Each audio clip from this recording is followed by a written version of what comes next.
evening. I wanted to bring you here to this vantage point because we're right in front of the whole area behind me that is the Conservation Area 2 of the Everglades. There's 2 fire events happening behind me across 2 different counties. We're going to start, Chuck's going to pan over here to my left, which is actually the Palm Beach County fire. You can see there faintly, there's 2 fires there. L39 fire is the biggest right now, burning 11,000 total acres. It is situated along a levee. Now, officials tell us it all started Wednesday evening with a lightning strike that ignited sawgrass vegetation. The fire has grown due to that dry vegetation and the wind. Right now, the latest numbers from the Florida Forest Service in Palm Beach County, the 2 Alpha fire encompasses 5,050 acres. And again, the L39 fire has burned 11,000 acres. Now over in Broward County, 5,650 acres are burning in the 2 Bravo fire.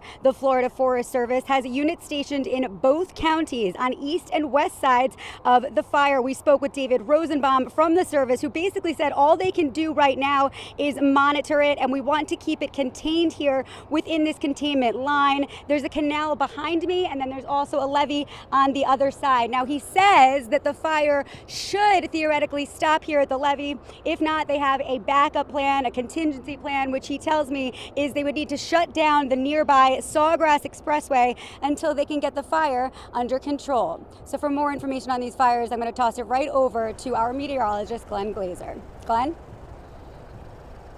All right, thanks, Tara. A lot of big numbers there. We've had a kind of rough time of it over the past few weeks. We have had some rainfall around, but it's just been a few showers here and a rogue thunderstorm there. And the problem with just one thunderstorm like we had earlier this afternoon is the lightning touches down, starts a fire, everything is really, really dry, and then there's not enough rainfall after that to really put that fire out. So it keeps burning, and then we go another day or so without any more showers or thunderstorms. So what we really need, and we're only a week away from kind of the official start of the rainy season here in South Florida, which is May 15th, but we could really use a couple of days of heavy rainfall to make the ground nice and wet and prevent these wildfires from really being able to develop in the first place. We have an opportunity for that, as Mike Lyons mentioned, as we get into tomorrow and even Sunday with some spots of heavier rainfall. So Mike will have your complete forecast coming up in just a little while, timing out the rainfall, showing you how much rainfall we could get this weekend. Glenn Glazer, WPBF 25 News.